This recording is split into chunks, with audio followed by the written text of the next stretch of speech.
Bunso Migs Malino hindi na nakatanggi pa at huli na sa akto, buong detalye alamin.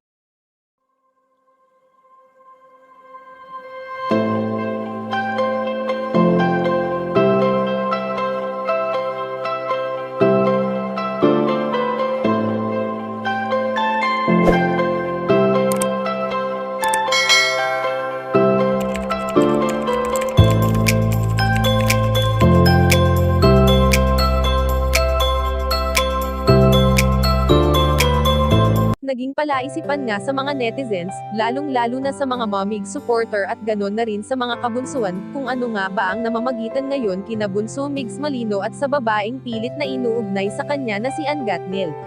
Bagamat walang tunay na basehan kung talaga bang may relasyon ang dalawa, lalo pa nga at noon pa man ay magkakaibigan na sila kasama ang namayapang komedyanteng si Cutie Mahal. Kaya naman ngayon ay aming napag-alaman na hindi na maitatanggi pa ni Bunso Migs Malino ang bagay na ito, narito na ang kanyang buong pahayag. Bunso ko pong kapatid ang mga yan. Bata po kami, magkakasama na kami. At kaibigan ko po yan, lahat sila. Wala po mali siya sa amin mga kabunso. Believe me, tiwala lang po ang kailangan ko para sa inyo. At yun din po yung tiwala na ibibigay ko para sa inyo mga kabunso.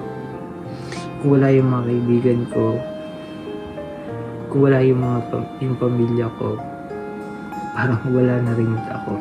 Iilan na nga lang yung kaibigan ko ay niyo pamahalin. Kung mahal niyo ako, mahalin niyo rin yung mga kaibigan ko.